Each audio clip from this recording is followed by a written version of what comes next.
हाय बेचारी बहू। सरिता की शादी एक अच्छे परिवार में हुई है। उसका पति रोहन उसे बहुत प्यार करता है। घर में उसकी सास शांति और ननद मीनाक्षी भी है, जो सरिता के किसी काम में दखल अंदाजी नहीं करती। लेकिन फिर भी सरिता को ऐसा लगता है कि दुनिया की सबसे ज्यादा बेचारी बहू वही है और सबसे ज्यादा अत्याचार उसी पर हो रहा है। माँ जी, ये लीजिए आपकी चाय। अरे बहू, तूने इतनी ज्यादा चीनी क्यों डाल दी चाय में? हाय हाय माँ जी, मैंने तो उतनी ही मीठी बनाई है जितनी मीठी आपको पसंद है। माँ जी, आपको तो मेरे हाथ की चाय अच्छी ही नहीं लगती। जब देखो कुछ न कुछ कमी निकाल ही देती हो। अरे बहू, तू एक बात के पीछे ही पड़ जाती है। मैंने ऐसा कब कहा कि तू रोज चाय खराब बनाती है? सरिता अपने कमरे में चली जाती है और फोन उठाकर अपनी माँ से बात करती है। हेलो माँ, कैसी हो आप? क्या कर रही हो? मैं तो ठीक हूँ, पर तू बता, तेरा मूड कैसा है? तेरी आवाज से लग रहा है कि कुछ तो हुआ है तेरे ससुराल में। अरे क्या बताऊँ माँ, यहाँ तो हर समय मेरे साथ बहुत बुरा व्यवहार होता है। मैंने अपनी सास के लिए इतनी अच्छी चाय बनाई, लेकिन मेरी सास चाय पीते ही मुझे 4 बातें सुना दी। बेटी, तू इतनी छोटी छोटी बातों पर ध्यान ही क्यों देती हो? तुम्हारी सास ने कुछ बोल भी दिया तो क्या हो गया, वो बड़ी है ना तुझसे। माँ ने इतना समझाया, लेकिन इस बात का सरिता पर कोई असर नहीं हुआ। अपनी बेचारी बहू की छवि वो बदलना ही नहीं चाहती। अगली सुबह सब नाश्ते की टेबल पर बैठकर नाश्ता कर रहे थे, तभी सरिता ने अपने पति से कहा, सुनिए जी, मुझे ना आज बाजार से कुछ सामान लेकर आना है।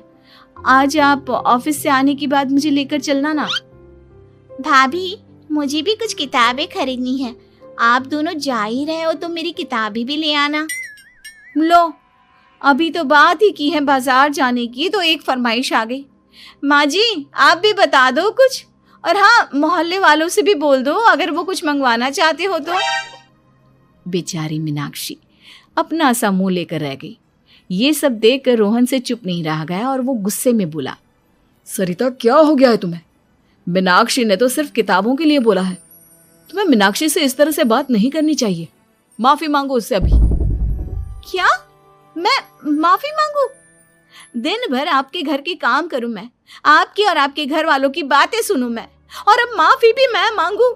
ऐसा कभी नहीं हो सकता। ये बोलकर सरिता वहां से चली जाती है। एक दिन उनकी पड़ोसन घर आती है। अरे सरिता, क्या कर रही है? और क्या करूंगी भाभी जी, बस घर का काम ही कर रही हूँ। आप बताओ कैसे आना हुआ? अरे मैं तो तुम्हारा हालचाल पूछने आई थी, लेकिन तुम तो बिजी लग रही हो। कोई बात नहीं, मैं बाद में आ जाऊंगी। और क्या करूँ भाभी जी, जब से शादी होकर आई हूँ ना, बस काम ही कर रही हूँ। और इस घर में ना कोई मेरी कदर नहीं करता। पति है जो बस घर से ऑफिस, ऑफिस से घर। ननद को तो कॉलेज से फुर्सत नहीं। बची सास तो उनका सारा समय मेरी गलतियां निकालने में लग जाता है। अरे ये क्या कह रही हो सरिता? तुम्हारी सास तो पूरे मोहल्ले में तुम्हारी तारीफ करती फिरती है कि तुम बहुत अच्छी हो, पूरा घर तुम्ही ने संभाल रखा है। हाँ तो क्या हुआ, इसमें गलत क्या कहती है? सच्ची तो कहती है। मेरी मर्जी के बिना इस घर का पत्ता भी नहीं हिलता। शाम को जब रोहन घर आया तो उसने सबसे कहा, कल हम सबको मौसी जी के घर जाना है। उनकी बेटी की शादी है। सब अपनी अपनी पैकिंग कर लो, सुबह होते ही निकल जाएंगे। और सरिता, तुम कान खोलकर सुन लो, वहां जाकर किसी की बुराई भलाई शुरू मत कर देना, नहीं तो मुझसे बुरा कोई नहीं होगा। हाय हाय जी, आप तो ऐसे कह रहे हो जैसे मैं सुबह शाम सबकी बुराई करती फिरती हूँ। आज तक कोई कह नहीं सकता कि मैंने किसी की पीठ पीछे किसी के बारे में कोई बुरी बात बोली हो तो। अरे बस बहू, बात को और ज्यादा आगे मत बढ़ा। हमें सब पता है तो हमारे साथ क्या व्यवहार करती है। ये बात घर तक रखना, शादी में किसी को कुछ मत बोलना, नहीं तो सब कहेंगे कि शांति की बहू कितना बोलती है। हाँ हाँ, सब कुछ तो मैं ही बोलती हूँ ना। आप लोग तो हर समय फूलों की बारिश करते रहते हो मेरे ऊपर। सारी गलती मेरी है जो मैं इस घर में आई। सबका कितना ध्यान रखती हूँ, लेकिन फिर भी मेरी तो आप लोगों की नजर में कोई कदर ही नहीं है। अगली सुबह सब लोग मौसी जी के घर पर चले जाते हैं। वहां पर शादी का माहौल होता है, सब जगह चहल पहल होती है, बहुत सारे मेहमान आए हैं। सरिता को वहां बहुत अच्छा लग रहा है। वो अपने मन में सोचती है, यहाँ कितना अच्छा लग रहा है, कितनी रौनक है। मैं यहाँ किसी से ज्यादा बात नहीं करूंगी। अगर मेरे मुंह से कुछ ऐसा वैसा निकल गया तो रोहन जी तो मुझसे गुस्सा हो जाएंगी। सरिता ये सब सोच ही रही थी कि वहां रोहन की कजिन साक्षी आ गई और सरिता से बोली, आप सरिता भाभी हो ना? जितना आपके बारे में सुना था आप तो उससे भी ज्यादा सुंदर हो। हाँ वो तो है, मेरी सुंदरता की तारीफ सब करते हैं। मेरे मायके में तो सब यही बोलते हैं कि रोहन जी की किस्मत बहुत अच्छी है जिन्हें मैं मिली। लेकिन आप कौन है? मैंने आपको पहचाना नहीं। मैं रोहन भैया की कजिन हूँ। आपकी शादी पर नहीं आ पाई थी ना, इसलिए आप मुझसे मिले नहीं कभी। शांति मौसी और मीनाक्षी आपकी बहुत तारीफ करते हैं। क्या कहा तुमने? मेरी तारीफ? कभी नहीं। मेरे ससुराल वाले कभी मेरी तारीफ कर ही नहीं सकते। मैं इतनी अच्छी हूँ, मेहनती हूँ, लेकिन उन्हें तो मेरी कदर ही नहीं। सारा दिन घर का काम करती हूँ, फिर भी मेरी सास ना मुझे सुनाती रहती है और पति भी मेरी सास की साइड लेते हैं। ना कभी बाहर ले जाते हैं ना कहीं घुमाने। अगर घुमाने के लिए कभी बोल भी देना तो उनकी बहन बीच में आ जाती है।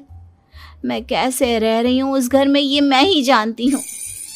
सरिता की ये बातें सुनकर साक्षी को बड़ी हैरानी हुई। अब वो हर किसी के सामने अपनी बढ़ाई और ससुराल वालों की बुराई करने लगी।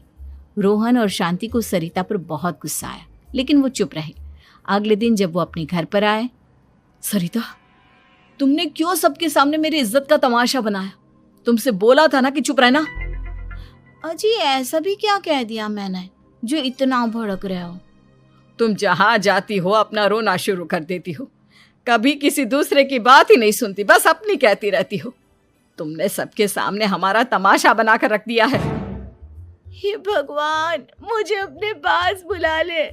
जिस घर में मेरी कदर ही नहीं उस घर में मेरा क्या काम? अरे क्या करूंगी मैं यहाँ रहकर? जो भी आता है मुझे सुनाकर चला जाता है। मैं तो किसी से कुछ नहीं कहती। सीधी सादी बहू मिल गई है ना सबको, तो जो जी में आए वो करो।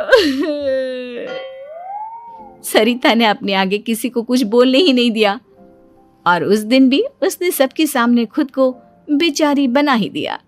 अगले दिन मीनाक्षी कॉलेज के लिए लेट हो रही थी, इसलिए वो हर काम जल्दी जल्दी कर रही थी। अपना नाश्ता लेने किचन में गई और पतीले में रखे गरम दूध को गिलास में डालने लगी। दूध का पतीला उसके हाथ से छूट गया और गरम गरम दूध उसके हाथ पर गिर गया। ओए माँ, हाय मेरा हाथ, माँ मेरा हाथ जल गया। मीनाक्षी की आवाज सुनकर सरिता दौड़ती हुई आई। ये क्या किया तुमने? तुम्हें नाश्ता चाहिए था तो मुझसे बोल देती, मैं क्या मना करती थी? अब पता नहीं कितने दिन की मुसीबत पाल ली तुमने। सरिता मीनाक्षी को उसके कमरे में ले गई और उसका बहुत ख्याल रखा। उसका इस तरह से ख्याल रखना शांति और रोहन को थोड़ा अजीब लगा। माँ, सरिता के दिमाग का भी कुछ पता नहीं।